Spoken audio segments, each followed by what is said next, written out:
A couple of weeks ago, I was contacted by DXO and they asked me if I wanted to try out all their software. Of course, I jumped at the opportunity. So they gave me the license for all of their software, which includes PhotoLabs 9, Pure Raw 6, Viewpoint, the Film Pack, and the Nix collection. I think that's all of them. In the Nix collection, you get a lot of little packages, such as I think it's called Silverlight. You get color effects, and there's a few more. But I've only really had a good play with PhotoLab so far and Pure Raw 9. In this video, I just wanted to kind of show you what I've kind of come up with in the first 2 or 3 weeks of having a little bit of a play. I haven't mastered the program yet. I'm getting there, but I am quite impressed with a lot of the features. Would I give it up for Lightroom? It's hard to say. I find Lightroom to be easier to use. I also find Lightroom to be less power hungry on my computer. Now, I've got an okay-ish computer. It's not bad, but I do know it does need updating. And I do think that some people that may buy DXO PhotoLabs may struggle unless you've got a fairly decent spec computer. It may just be me, I don't know. But I do find it a little bit slow at times and a little bit clunky, where I find Lightroom a little bit more fluid. That being said, there are some amazing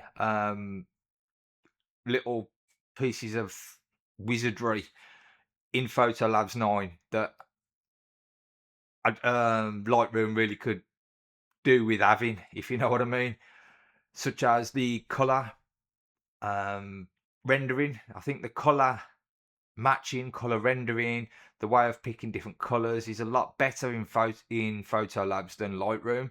I always found with Lightroom I used to struggle trying to get the colors right. I find it a lot easier in PhotoLabs. But as I said, I'll show you through the video. I'll do a little edit now and show you some of the tools that it has and what it can kind of produce. So we'll jump straight into a quick little edit and a quick little run through of DXO PhotoLabs. Oh, by the way, stay tuned to the end of the video where I'll give a discount code of 15% if anybody wants to buy any of the software from DXO. So as I said, I'm just going to do a little bit of an edit inside DXO PhotoLabs 9 and just run you through a few of the settings and a few things that are different to Lightroom. Now the first thing that I actually like is that you can point to your hard drives, external drives, where your files are stored, and you access the files from there. There's no need to upload all your photos to the program like you do in Lightroom. Now for me this is a great time saver because I used to come back from being out with the camera, copy all the files to the computer, and then I had to copy all the files then to Lightroom. Then I went through Lightroom and deleted the ones I didn't want, and it was just a bit of a faff. With this I can just export the photos straight onto my hard drive, point to the folder that they're in, and then I can access them straight from there. It's not to everybody's taste. A lot of people do like using the Lightroom catalogs, but I never really did. I got my own kind of little system that I've always used, and yeah, it works for me. So once you've clicked on your folder, obviously all your photos come up at the bottom and you can see all your images, and you can drag this up and down as much as you want. Once you've kind of selected your image that you want to edit, you just go to customize at the top and then them kind of disappear at the bottom. You can even make that lower if you want, so it's completely not there, but I always leave it there. And the first thing that I'd do is I'd go to a full size image, which is kind of 25%, and then I'd just crop it straight away. So that's the first thing that I'm going to do, is just crop it. So if I go to the crop tool at the top, another thing that's different from Lightroom is you actually draw the box around what you want to crop. And I'm going to have it somewhere like that, just for the purpose of this video. You can go to the bottom of the screen here and click on what kind of aspect ratio you want, and also you can kind of enlarge it up and down once you've kind of made the crop box. So I'm going to stick with that, and then I'll just press enter, and then that's obviously cropped the image. Now the first thing I'm going to do is I'm going to denoise it using the pure raw 6, and I'm going to run it through just DeepPRIME 3. Now you'll see at the bottom it says view full preview in progress, and my computer's a little bit old and a little bit slow. Obviously if you click standard it's a lot faster, and DeepPRIME XD2 is slower. So once I've done that, I'm going to zoom in a little bit more just so I can get a bit of a better view on the face. All I'm going to do is just increase the lens sharpness optimization just a little bit, and the details just a little bit.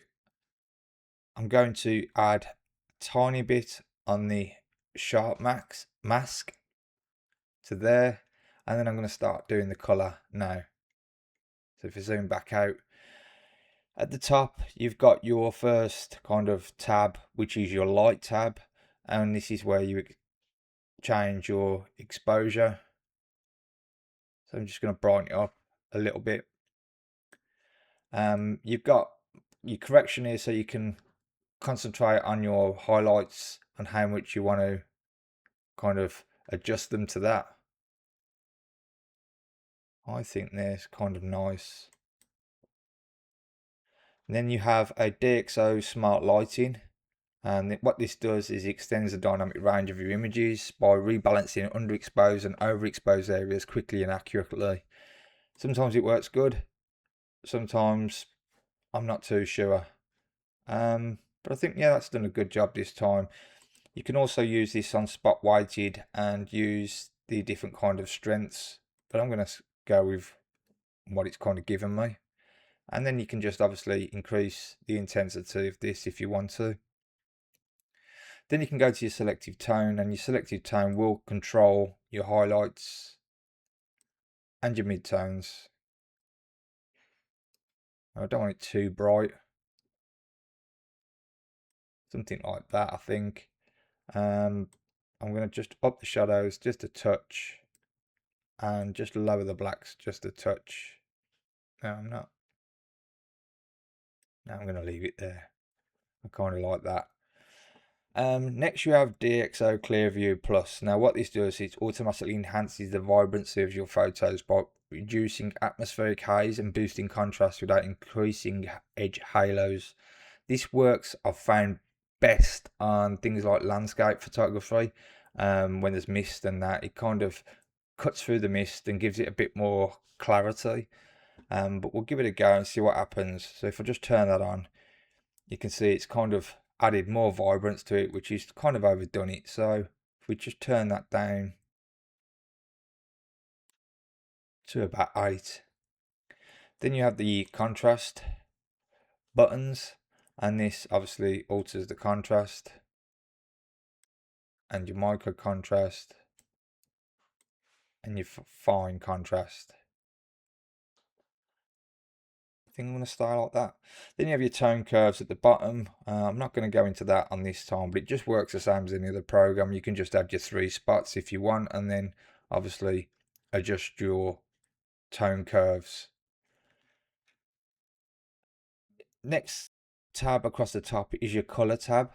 Now you have DXO wide gamut, which is what I'm working in, or you can click on the classic legacy, but I use the DXO wide gamut. I like that. You have your raw white balance, and you can change that as daylight, cloudy, whatever's kind of, you know, whatever's kind of in your camera really that was there before. So if I click on daylight, we'll stick with that. You can obviously pick a color and click your white balance from there. Adjust your temperature, hot, make it warmer or cooler. And you also have here your camera body rendering, where if you click on that and then click on rendering, you have a good option there of loads of different cameras to choose from, and you can choose those even though it's not your exact camera. So you might find a look on there that you actually like. So I shoot on a Sony A1, but let's just say, for instance, I'm just going to use the Canon R6 Mark III. So that's something like what the R6 would produce. And then I'm going to go down. I'm going to miss all the grading out and the toning, and just show you a few more things on the HSL slider. You have a spot picker here, and you can pick your colors. So say if I pick on green there, I can lower the saturation of that green using the sliders, and obviously do that with all the colors.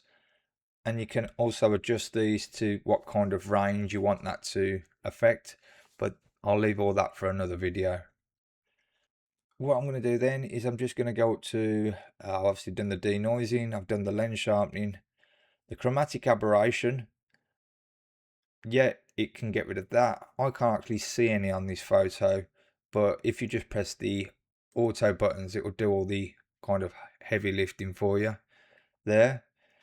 Your retouch tool here is kind of like your spot removal brush. This little box opens up here, and you can repair or clone, change the size of your brush. I just want to get rid of this deer in the background, so if we just paint over that, you'll see it's just moved that across. And in your next tab across, you've got your focusing distance. Get the teeth in. You can kind of change where, or set roughly where you thought you took the photo, and obviously give you a little bit of a better view, better sharpness. So I think this was probably between 5 and 40 meters. You have your horizon tool here to obviously straighten the horizon. The FX button is kind of like for things like changing, adding a filter pack to it, adding grain, a vignette, adding some blur, but I'm going to leave that as it is. Just touching on the last kind of section here that I'm going to show you, which is the kind of local adjustments brush. So if I change to local adjustments and use this auto brush here, what this does, it kind of acts in the same kind of way as the Lightroom brush, where in the middle of the brush it's the sharpest, and on the outside it's not so much. You can change the size of the brush here, obviously. And what I want to do is I just want to, what shall I do just for the purpose of this video? Let's just bring up some of the shadows in his eyes. So if I just paint onto his eye there and show that as a color overlay, and then I'm just going to increase the shadows just to bring out a little bit of color in his eye. I don't want to overdo it. One thing I have found with DxO compared to Lightroom is the sliders are a bit too responsive, not as forgiving as the Lightroom ones, so I do find it easier to use these incremental adjustments here. I find that a lot easier. If I wanted to, I could also add a new adjustment layer, and I'll just show you a few of the other things that are in the program. You have a AI mask here, so if I click on to the AI mask, you have the option here to pull down, and it will pick different subjects. So if I say background, what it will do then, it will detect the background. So now that's detected the background, I can tell by the little icon here. And what I can do is I can obviously then alter the background of that. So if I go down and just add a little bit of blur to the background. No, I won't. I'll just add a little bit of sharpness actually, just to bring these kind of things here a little bit sharper. I think that's all I'm going to do really with this photo. I've started editing my photos, it's the word I'm looking for, more softly than I used to. I used to go hard and change a lot of the colors and things like that, but now I tend to just kind of keep things the same. So if I'm hovering over the background, or another thing I'll show you, I can hover then over the deer itself, click on the deer, and then obviously I'm just adjusting the deer. So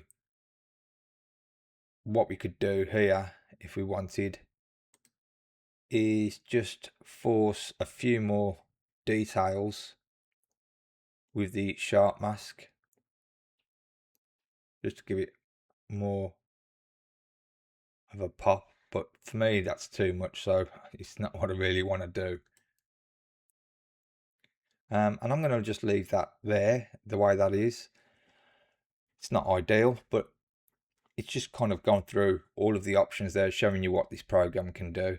Now at the top you have a compare button, so you can see what it was like without the geometry corrections or with the geometry corrections. The geometry is just kind of like the straightening, the lens adjustments and things like that. So we'll go for no adjustments and we'll view that side by side. So if I just click off that, off the mask, so as you can see on the left and right, that's where it started, and that's kind of where we've ended up. Obviously this is just a quick tutorial on what the things do.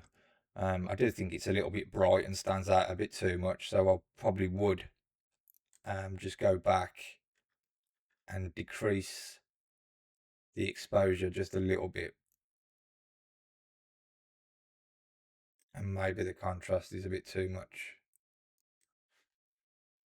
But as you can see, we've gone from that to that in just a few clicks. So yeah, overall, it's a nice package. I like the way it works. I do find it a little bit clunky sometimes, and I do think it's a little bit power hungry compared to Lightroom. I do find Lightroom more forgiving and quicker to respond. And obviously Lightroom has the AI masks. This has like AI mask selection, but it's not as good as Lightroom if I'm honest. But the things that I am really impressed with, I do like the way you can pick another camera's profile. I like the way you can adjust the colours right. Now, I always used to have problems, well, first I had problems with Lightroom with the getting the colours right. Now I find in DXO that I can do that almost straight away, which I really like. So yeah, there's my first little tutorial on DXO PhotoLabs 9. So that's it. That's my first little kind of run through on DXO Labs. Let me know what you think. Do you think it could replace Lightroom? Do any of you use it already? How do you feel it compares to Lightroom? As I said, it's my first couple of weeks using it. I'm impressed, but I kind of feel like my computer's either letting me down or the software itself is a little bit clunky. But it might just be me needing to get used to it a bit more, or maybe I'm doing things in the wrong order. I don't know. It's a bit of a learning curve at the moment. But yeah, discount code below if you're interested in buying anything from DXO. One other thing is that DXO have also offered to give a license away free for one of my viewers. So what I will do in the next couple of weeks or so is I'll come up with some kind of competition where I'll give you the chance to win the package. So you might need to subscribe and like and follow my videos to take part in that. So anyway, thanks for watching. Until next time, speak to you soon.